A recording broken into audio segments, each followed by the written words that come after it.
But it was You don't know when you met my dad. I don't know the exact circumstances anymore. No, to be honest, I have no idea. It was like the best thing that ever happened to you. And you can't remember that? Oh my god, the best thing that ever happened to me. Kind of. I mean, we were very romantic, and by that time, mind you, I was a virgin. Never really dated anybody before or had a boyfriend before. I doubt that I even kissed anybody before, really. You know, so I was But a did real. did LSD with 14? But did LSD with 14, Okay. exactly. Well, I mean, that's different. Because this young man was hanging on the needle. He was on drugs. Heroin. Do I know? And here I thought you were still a virgin, immaculate conception and all. Really. Well, with you. With all of us. Oh, yeah, with all of you. Yeah, sure. Every time, right?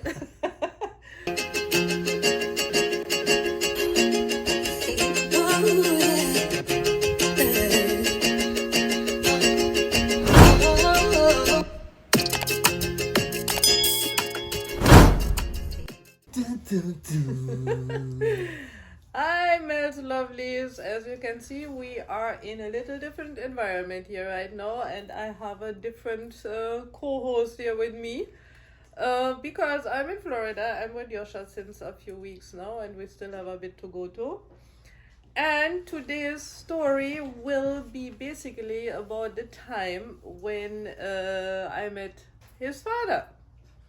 And well, whatever happened, a few things that happened throughout the time. So basically, I met his father in 1971. I was 16, just 16. It was the end of 71, basically. And at that point in time, I was with friends always all over the place, and especially on weekends we would meet in people's apartments and just hang out and drink tea and drink a little wine and talk and have fun. I mean, we wouldn't even go out so much. It was mostly like hanging out with friends. So one of these days, I don't even know when I met his father for the first time anymore. That's so long ago. But You don't know when you met my dad. I don't know the exact circumstances anymore. No, to be honest, I have no idea. It was like the best thing that ever happened to you. And you can't remember that? Oh my god, the best thing that ever happened to me. It was a very good thing, yes, but well, it was throughout one of those meetings with our friends that we were sitting, and I think somebody carried him and another person from, and what I found out, of course, right away, he was from Switzerland, and his friend came from France. And at that time, I used to have my best friend was Susie, and Susie and me used to hang out as much as possible, although we were not even living close by. We didn't go to the same school. We didn't have really much in common. But when we met, we kind of clicked, and she was the one that I started the jewelry business with. So she and me would be hanging out and making the jewelry and go and sell it and stuff. And then, of course, on the weekends and those times, we would be together in those places where we would meet our friends. Like I said, we were both 16, very young, if you want. So, of course, we didn't have our own place. We were still living with our parents. And then just having those opportunities to meet with other people somewhere else was great. So at one of these meetings, somebody carried those two guys, and the interesting part was both of them could speak neither English nor German, pure French, nothing but French. So it was the French that got you. The language of love. Oh, well, you should bring the photo of your father, how he looked that time. That was about that time. Yeah, I guess Melody can blend it in. Yeah, but she doesn't have it, so we would have to. To her. So she will show you how he looked at that time. Very charming young man. Of course, there was this language barrier because I only could speak my school French, which was very, very bare, basically. which is interesting. The point will come a little bit later too. So I mean, we both found these two guys very interesting, you know. And as it came, I got closer to the tall blonde one, and she got closer to the smaller dark-haired one called Renee. My guy was Thierry.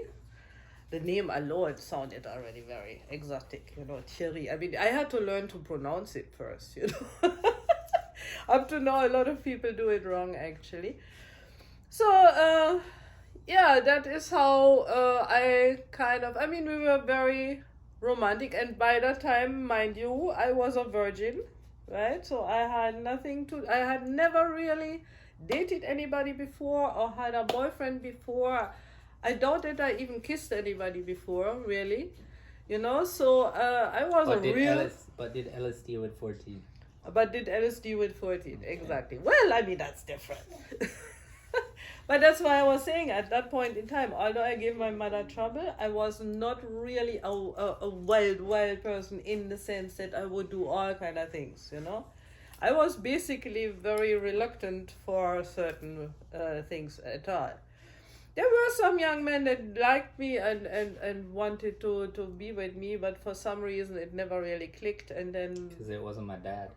They weren't your dad, Right. exactly. So when I saw him, really, it was like, oh, he is so great and nice. But, of course, like with almost everything in life, there was an hitch to it. Because this young man was hanging on the needle. He was on drugs. Heroin. Well, or what? he would do some heroin, but he would do other stuff as well, like more. I don't even know what he used to do so dim time. It was not always heroin. So they do other things through the needle? Yeah, they used to put some other stuff through the needle, and that is something that really kind of turned me off, because I mean, I have never been a person dealing with no form of needle. So was he heavily addicted? He was, well, doing it on a regular basis. It was not like, oh, I need to drug. No, not that much. But he was... Socially? It was or a little bit more than than socially, but less than heavily addicted. Oh, okay. So basically... So it probably wasn't heroin, really, because that does make you really Yeah, addicted. I'd say it was. I don't even know. It was one guy in our group that worked for a hospital, and he would always get some stuff and bring home. And he was actually socially. Yeah. He would only on weekends he would put on something, So and then he would that's share. probably why he wanted a hospital job. No. To get his Maybe get it's his the fix other way for free. around. Maybe at the hospital kind of made it easier for him to get some stuff. And mind you, in those years, everything was still legal. I mean, you can't do that today anymore. All No. those things are probably locked away, and you got a sign to take out certain things. Oh yeah, I mean, them time nobody paid no big attention, because I could go in any normal pharmacy and buy speed. You could just walk in and say, oh, I would like a pack of, them time they were called AN1. I want a pack of AN1, and you would get it. No problem. Was it Nobody was thinking anything. over-the-counter Over-the-counter, relaxant yes, or something, yeah. you know? It was over the counter. I'm stressed, I need some... No, you didn't even have to explain anything. You just went in and say, I want that, and you would get it. Even in our young age. Nobody would question exactly. I mean, there was no... hashish wasn't forbidden. Ganja, they did not have nothing with drugs at that time. They didn't even know, or they just started to know drugs, or the impact of drugs on people. So everything at that time was legal. I mean, they could have caught me with 2 pounds of ganja and nothing would have happened. So, right? when did they make it came shortly weed after. illegal? It came very shortly Because after. I remember, it was within that time. Because I remember that big ganja tree in the back of the yard in Ubadison. Oh yeah. Like that huge that one. Was it was illegal almost, though. That was illegal. It was illegal. That okay. was illegal. It was almost as big as a house. We used to live. Well, that is coming later. Yes. That story come later. Well, let's I start wasn't born at the yet beginning. anyway, so. It was not even Yes. a thought yet. Yes. Because, like I said, at that time, yours truly was still a virgin, and basically, so what happened is we got closer and we started to smooch around and getting very friendly with each other and feeling very comfortable. And the funny part was what I found out, those two guys came from Switzerland and France to Germany to go to India. Okay. Exactly. Up to this day, I don't know how they ever ended up in Bielefeld and what happened really to them that they did this detour. And actually, for both of them, it ended in a years-long stay in Germany. Many, many years for both. And they never saw India. Never reached there, ever. But like I said, this drug thing with him was a real problem for me because I was not into it at all. And basically, I told him, look, if you want to be with me, you have to stop this. It's not... I cannot accept that. And to my amazement, he stopped. He just said, okay. You didn't have to lock him up? No. Force him No. That was not the case. I mean, we had some other friends that there was a person he knew from Switzerland, a girl that came to Bielefeld as well. I think like word of mouth or something, and we took care of her. She was heavily addicted, and we tried to get her off, and we locked her up. Okay. We locked her up for a few days and stayed with her and made sure that she couldn't get any access to no drugs and because she wanted to stop. And she was doing actually pretty good when her mother turned up from Switzerland, because we were in contact even with her. We said, look, we have her here, because she was worried, of course. She didn't know where her daughter was. We had contacted her. We had said, look, she was even sometime in our apartment with Omi. Okay. And Omi was willing to help her as well. So she was for a few days in my place, and we really, really did do everything to get her off. And basically she did well, and then her mother turned up and insisted to take her home. And we begged her, we said, look, give us a little more time, and we will get her clean. No. She insisted she wanted to take her daughter home. And the sad end of it was that about 2 years later, I saw the same girl back in Switzerland again, and she was fully on drugs. Okay. Fully. So and we could have probably got her down if the mother would have been reasonable. So you know if she's still alive or if she overdosed or something? But she was, at that time when I saw her back, she was really heavily down. Back. Yeah. Okay. And that really hurt me because we were on such a good path with her. But I think Thierry saw all that as well. So for him, it was like, okay, I'm going to really stop. So, and I have to pride myself with the fact that he never touched another needle in his life.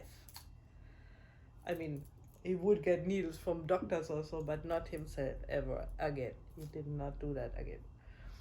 So he was there for a while, and then of course no job at first and stuff. I did still sell my jewelry, so I kind of and he still couldn't speak any German anyway. And he still didn't speak any German. And what happened then, he could get a job as a driver, a truck driver, a small truck within the town, and deliver fish, actually. He was working for a fish company. And he took that job and started to drive around and earn his little money. And then at first he used to stay with people like, you used to crash in people's apartments for a while, on the sofa here, on the sofa there. And so for the first few months, actually 2 or 3 months that he and me were together already, we never really had any privacy. None. Because there was no place where we would be alone or where we could go or whatever. So at one point in time, we decided, boy, we really have to find a place and have a little more than just kissing and hugging. But I was, at that time, you have to imagine too, that was just the time when contraceptive came out, the pill. Mm-hmm. Not condoms were way before, but the pill came out. And I mean, those times, nowadays, if you see the dosage that those pills had, nobody would take that again nowadays. But it was just the very beginning of the birth control pill. Was that what, like 10 times more than it Oh, is now? it was. Or more than The that? amount was huge. Trust me. I mean, I don't know. I can't tell you exactly how much, but it was huge. So I insisted on taking that before I would even make him touch me, because I was really afraid of getting pregnant. And my mother did a good job there. She always, I mean, she very early showed me about sex and this and that, and she made me know about getting pregnant. I guess because she got pregnant at our time with her first child, that was definitely not convenient. So she made sure that I knew. Early? Huh? What do you call early? What? I got 3 daughters. What do you call early? When do you start telling them about sex? My mother told me I started to ask some little question like from I was 6-7 years old, and she always used to answer me honestly, and I was fully aware of sexuality before I was 10 years old. Okay. And basically it is like she did it in a way, and at that point in time, we are talking the 60s, right? I mean, those things were like, they were prude, hush and like, prude, and oh my God, and children are not supposed to know anything, and basically people were not supposed to know anything, and you weren't even supposed to admit that you had anything called sex and stuff. So my mother was very, very modern in that aspect. But she never really sat you down and spoke to you about it. She just answered general questions, and over time you just got to understand. Exactly, because when I ask her something, then she would take her chance and tell me certain things. And add a little thing. And never overload me neither. Yeah. Because, children, they ask something, after 2 minutes, they don't even want to know anymore. So I got it, but I was fully aware of the situation from before I was 10 years old, basically. And it's like, so I was very responsible towards this pregnancy thing. I was very aware of it. Like, mind you, I was just 16, right? At the time with Thierry. So I started to take the pill. I got it easily, and with my mother's consent, I think, even. Although she was like, hey, you're too young to have it. But she was fair enough to say, okay, before you get pregnant, much rather do that. So I got the pill. I took it for the first months, completely true, because they said, the first months is not safe yet. So I did that. And then one day, a friend of Thierry was a person who he made friends easily, although he couldn't even speak the language, but he started to learn a little German by the time, and hand and feet, and the way his character was and his personality was, he would make friends very easily. And one of his friends said to him, you know what, he was living with his mother too, you know what, my mother is working today and I'm going to stay out and you can get my room for like 2-3 hours. And we were like, okay. And I was, of course, nervous like hell. He, of course, had his, he was 21 at the time, I was 16. So he had these experiences already. For him, it was not as new as for me. But the sweet part was, he came from work that day. We met in the town in order to go to that apartment. And he looked at me and said, you know what? It comes like my work colleagues smell something, because they gave me some food and they gave me some egg sandwiches and they gave me some this and they looked at me and said, oh, that is good for the back. And I was like, okay. And he was laughing, he was feeling like, okay, come like them know something. He never talked about it.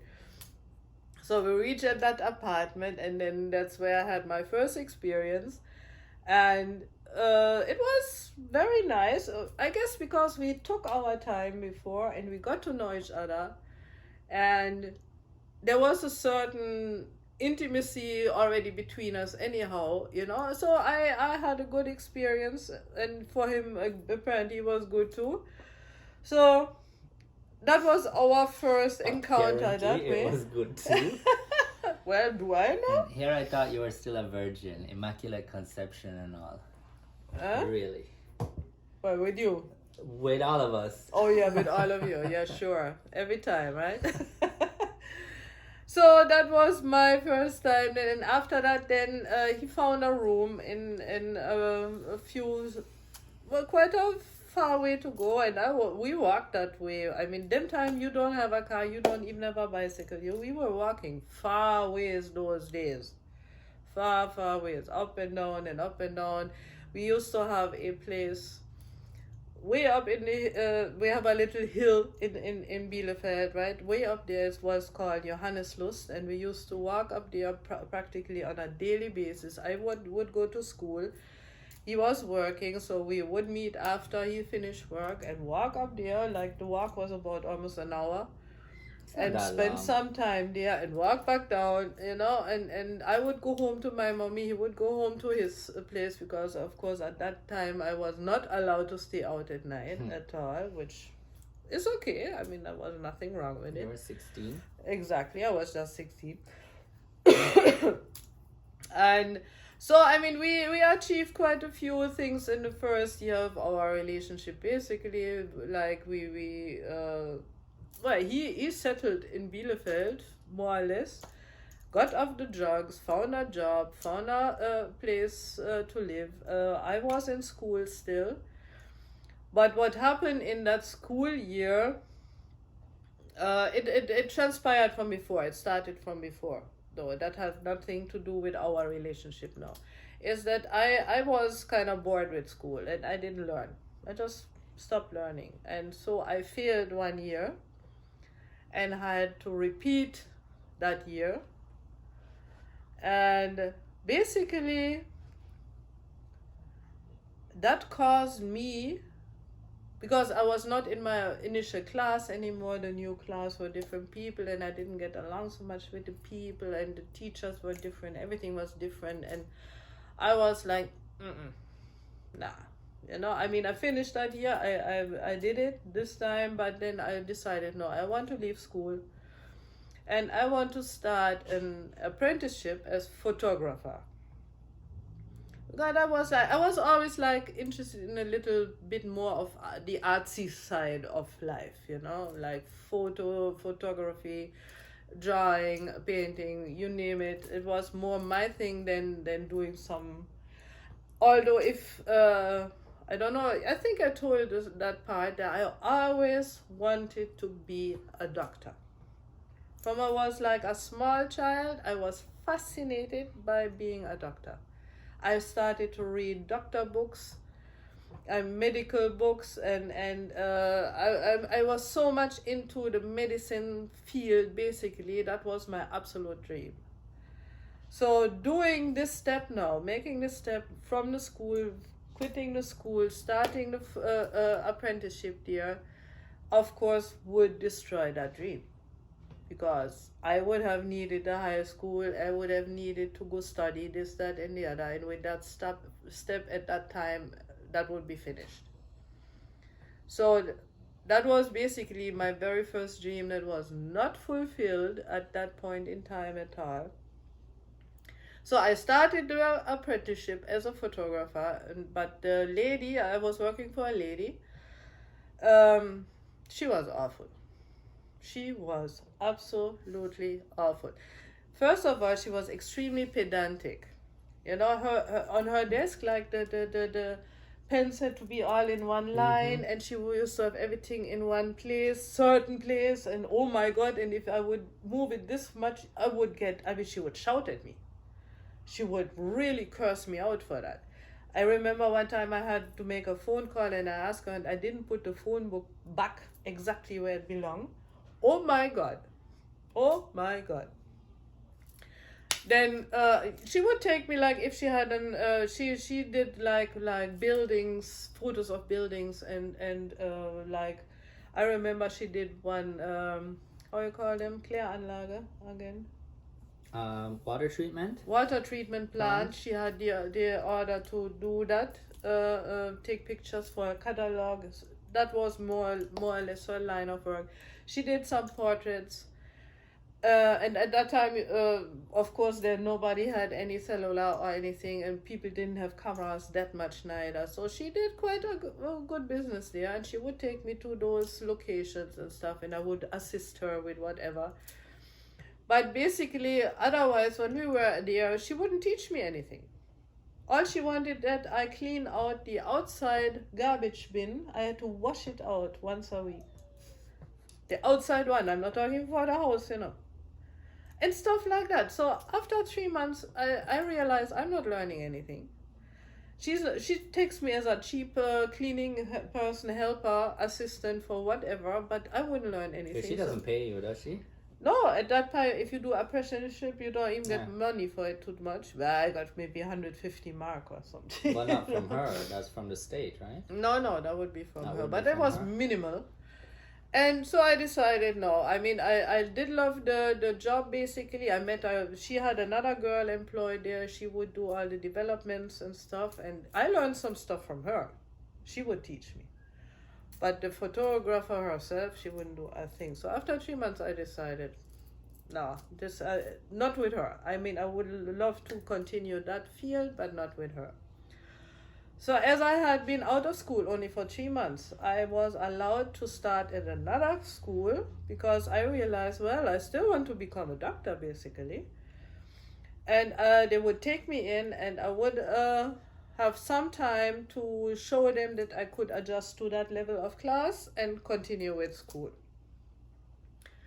Now, mind you, at that point in time, Thierry and me were together for about almost a year already. Almost a year. And as life goes, I learned to speak French in no time. I mean, after 6 months of being with Thierry, I spoke French fluently. And he still was stuttering with his, up to the time he left back to Switzerland, about 20 years after, he still couldn't speak proper German. And I was really speaking almost fluent French after 6 months being with him. And I went to this new school now and did what I really tried this time, and I was working harder this time. And the ironic part is that I failed still after they gave me 3 months, and after the 3 months they would decide if I should go on or not, and I failed. And you know why I failed? Because of French. The school French. I could talk that teacher into the ground. I could speak better French than she at that point in time. But when it came to the tests and explaining why and why do you use this form, or I wouldn't know. I learned French just by speaking, by listening, like a child learns its language at first. I mean, nobody treats you there with grammar and asks you why. A child learns how to speak. And when it turned like 5 years old, it's perfect almost too, And that was the same with me. I could not explain why you use this word in that context but still, hello, I speak fluent French, And they failed me through that. And I was like, whoa, this is really ironic. This is... Everything else I would have passed, but through that they said, oh no, it doesn't make sense, and so I had to leave that school.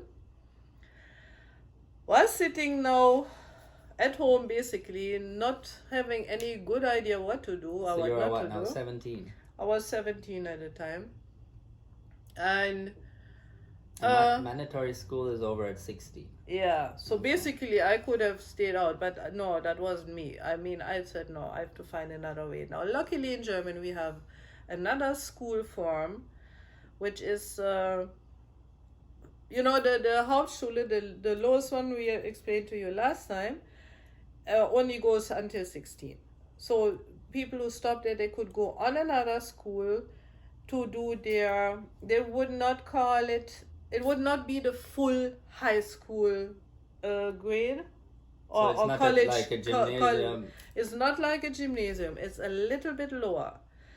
But you would get a degree that would qualify. They had 3 different branches of this school. One was like for people who wanted to become kindergarten teachers or something. There was one where I went to for people who wanted to go more in the art side of the work, like doing graphics or other stuff. And there was the next one like for people who wanted to do like metal works and woodworks and stuff like that. So you would have to work partly, have 2 days a week you would go to school in the first year, and have to work for 4 days in a field that how do you say it? That is for your choice of school. Now what I did, I got a place as a window decorator in my hometown, not far from my house. So you were doing design or something like that? I was doing the what? Design? Yeah, it was not design. Yeah, Gestaltung. Yeah, design. I was doing the design school. They took me in. My grades were good enough. They took me in. And I found this place where I would do window decorating with my, of course, boss. I mean, and I learned a lot there. I mean, I did that for 1 year, and I had a good time there. We had a very good time together. And it was one of the higher price fashion stores. And at that point in time, they didn't use those mannequins, What we used to do is, even in autumn, for example, we would go in the forest, find some leaves from the trees, put it on the ground in the window, and then we would decorate the clothes, but with nylon threads and needle pins. We would hang them up in different ways and decorate them and put accessories with it, like handbags and belts. And I mean, those windows were really, really nice at that time, and I was proud to be able to work with that lady. She was really, really good. So that was very interesting and good for me to learn about it.